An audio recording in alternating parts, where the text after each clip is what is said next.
Hello, lovely friend. I am Dr. Mary Barson. And I'm Dr. Lucy Burns. We are doctors and weight management and metabolic health experts. And this is the Real Health and Weight Loss Podcast. Good morning, lovely friend. How are you today? I am with the spectacular Dr. Mary as we are welcoming in the new year. Happy 2026. Whew, yes, here we are. Again, another January. I very soon am about to head off on a big holiday. I'm going overseas for the first time in many years, and that'll be exciting. So actually, I probably will be already there by the time this lands. I'm going to Japan for nearly 3 weeks. So yes, I'll be cold, but having fun, I'm sure. Yes, of course. It's winter over there. I know. Glad I'm not going. I know. It feels a bit silly leaving the beautiful Australian summer, but anyway, that's when our holiday is. So, no, it'll be fun. Yeah, that'll be and a great experience, you know, trying new things, new culture, new foods. New foods, absolutely. Dragging the kids around. It'll be good fun. Indeed. All right, so I thought we might, do what we do every January and just start the year off thinking about, goals, plans, intentions, resolutions, whatever words lands with you. And, with the sobering fact that the majority of goals, plans, intentions, resolutions are not followed through with. That's right. Yes. Yeah. By February, 80% of New Year's resolutions have already been abandoned, which is a sad but interesting statistic to think about. Indeed. So I guess in some ways, January, we could reframe it as being a time rather than to, make these absolute resolute resolutions. Yes. Thinking about, what are the reasons that we haven't been able to follow through in the past, and how could we reframe this so that we can set ourselves up for success?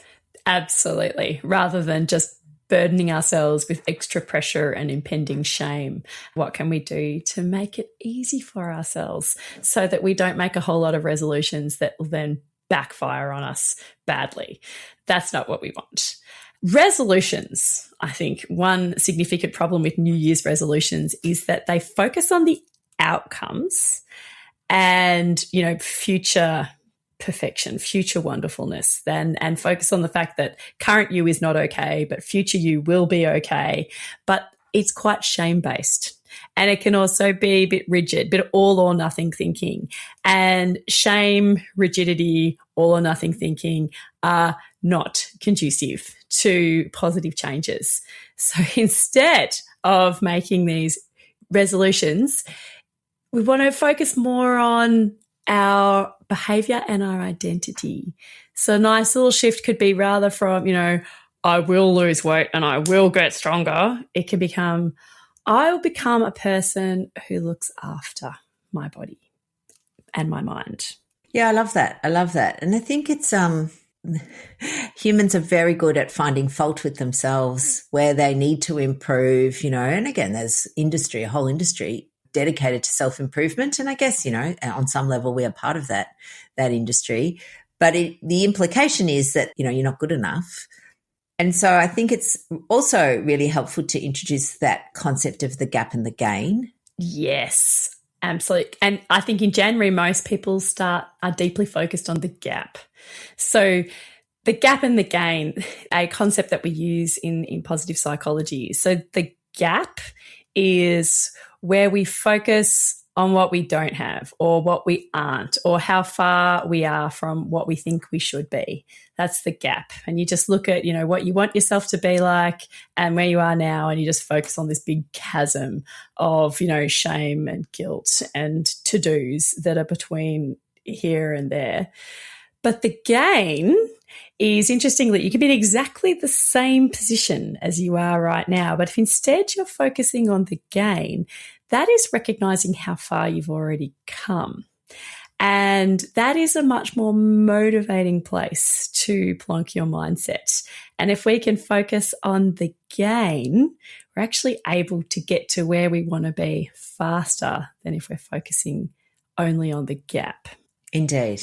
Indeed. And, an example might be not an example that I would ever do, but let's say you decided you wanted to run a marathon.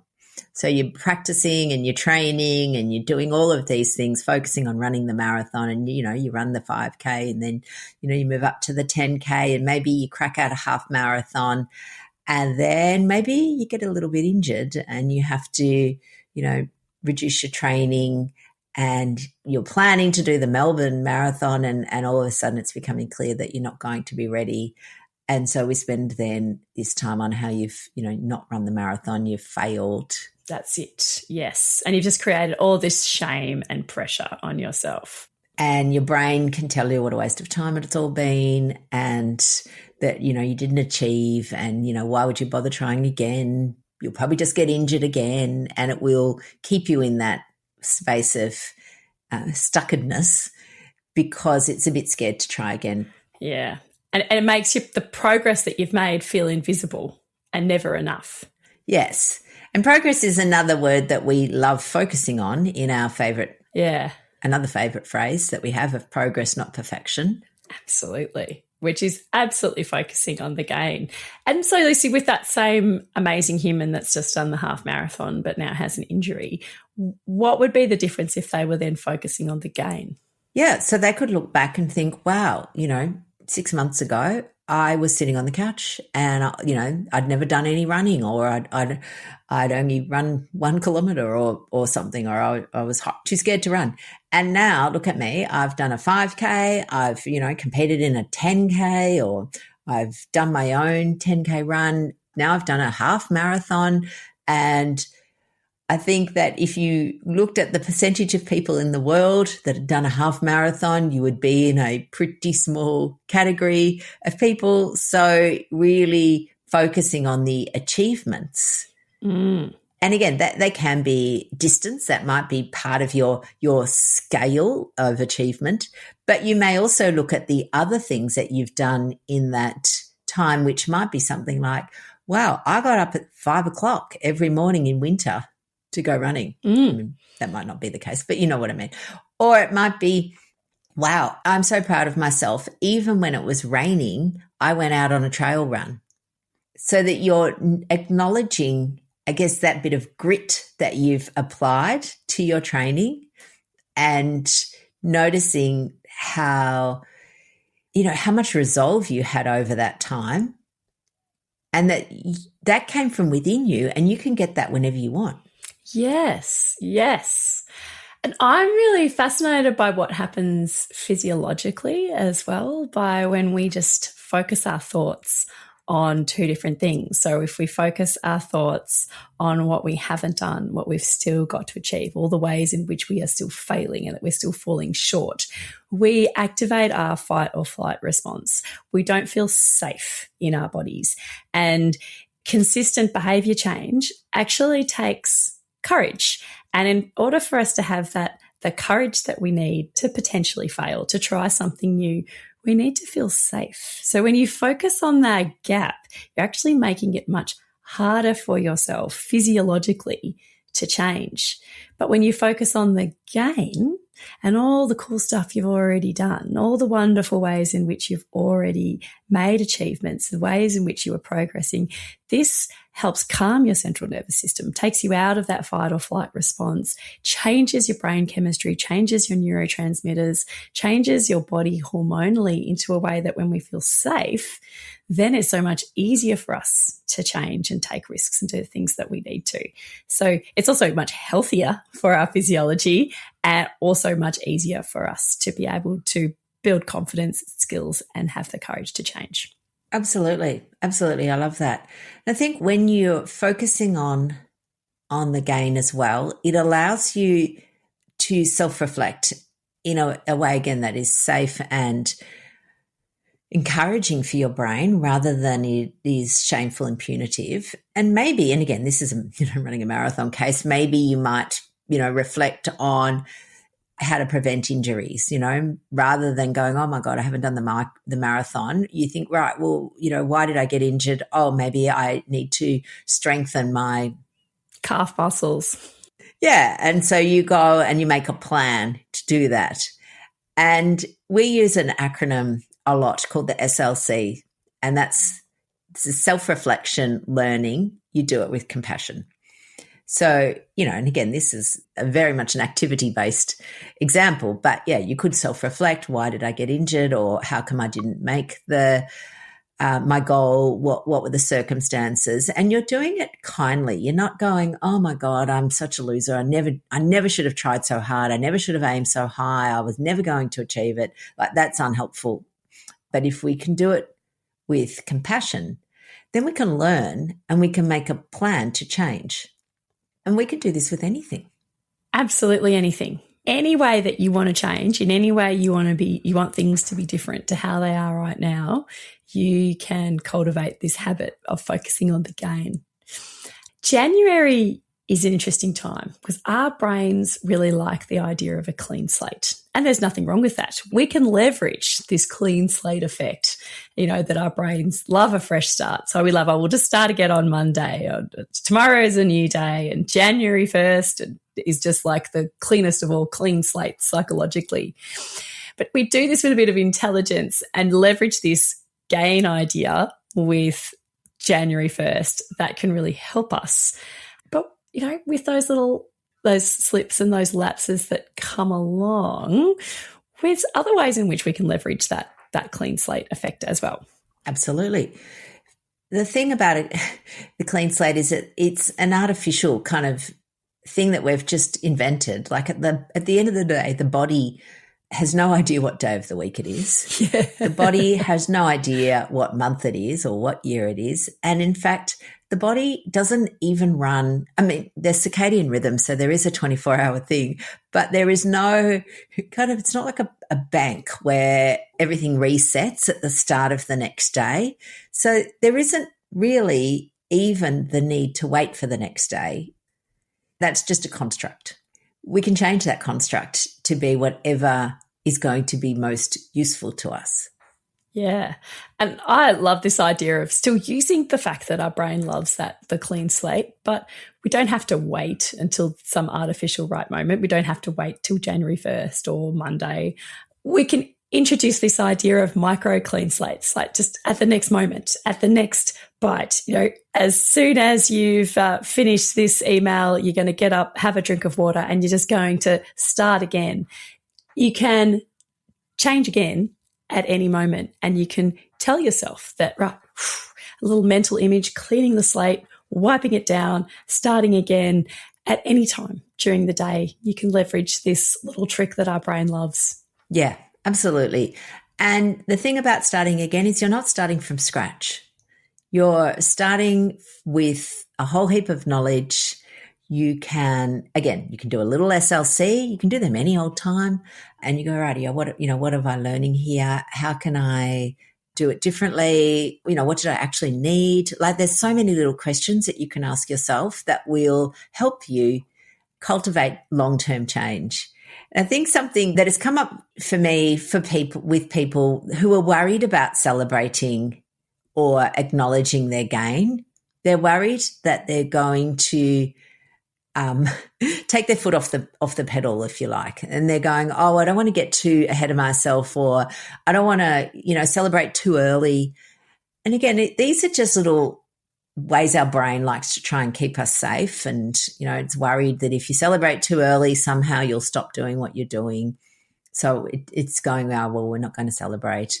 Or it's worried that if you, let's say you're on a plan to change your eating and you're wanting to lose some weight and you lose a few kilos, and then your brain goes, oh, good, you can reward yourself now with fish and chips or something. Again, you're in charge of all of that. So you get to decide how all of that's going to look for you. It doesn't have to be, you're not a passenger on your wagon. You're not just floating down a river passively, getting jinged from side to side. And we have a fabulous analogy around this whole thing about taking control. So, Mez, I don't know if you'd like to explain it, since it is your wonderful analogy. Yes. So the analogy of the four-wheel drive all-terrain vehicle. This is important. As our thoughts, they're not just thoughts. Our thoughts they actually shape our actions, our habits. They actually shape our brain and they shape our whole behavior. Therefore, they shape our whole body. And we can be in charge of our thoughts. And your health journey is within your control. And I love this analogy of the all-terrain four-wheel drive vehicle. You'll hear people say, oh, I've been derailed. I was going fine. I was ticking along. I was doing everything perfectly. Then all of a sudden, I saw all of the leftover chocolate Santas in the tea room. My boss was being really, a total dick. And so I just ate all the Santas and I've been derailed. It's just done now. I absolutely reject this analogy because your health journey isn't a train ride, some rigid train ride driven by a train driver that's not even you. And if there's something pops up on the tracks that you can't control, then you just have to give it all up. That is disempowering and not true. And also the wagon ride. We all use this analogy, I fell off the wagon. It's the idea that your health journey is this wagon ride, pulled along by horses that you're not controlling. And then if something pops along, a big ditch in the road, something that you didn't put there, that you can then be thrown from the wagon and never, ever be able to get back on it again because, I just fell off the wagon. Absolutely not. Your health journey is an all-terrain four-wheel drive vehicle that can go anywhere and handle anything. And if people throw rocks on the road or if there are ditches and if you get pulled off track, you can at any moment just change gears, pull on the steering wheel and get back on track. And it doesn't matter if you have to do that once, twice, 1,000,000 times a day, you're always in control. You are driving that all-terrain four-wheel drive vehicle and you can drive it through January and beyond to make this year whatever you want it to be. Absolutely. And I love that. The idea that you bring yourself back on track, that is your micro clean slate all the time. You just keep turning that wheel, wiping that slate and starting again, not from scratch, but from where you are, and off you go. That's right. And that is so much easier to do when you are focusing on your progress and not being perfect and letting yourself stay in that gain mindset. Absolutely. Absolutely. All right, lovely friends. So New Year's, this is a good time to reflect, look at your progress, see where you've gone. Yes, you may, of course, we all want to. We all come up with ways to make the next year a bit better, and that's okay as well. Again, it's not, we're certainly not saying don't do resolutions. You can do you're the boss of you.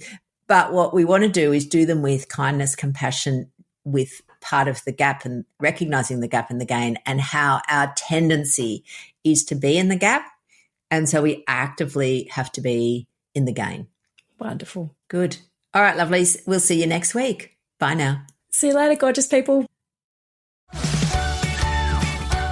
The information shared on the Real Health and Weight Loss podcast, including show notes and links, provides general information only. It is not a substitute, nor is it intended to provide individualized medical advice, diagnosis, or treatment, nor can it be construed as such. Please consult your doctor for any medical concerns.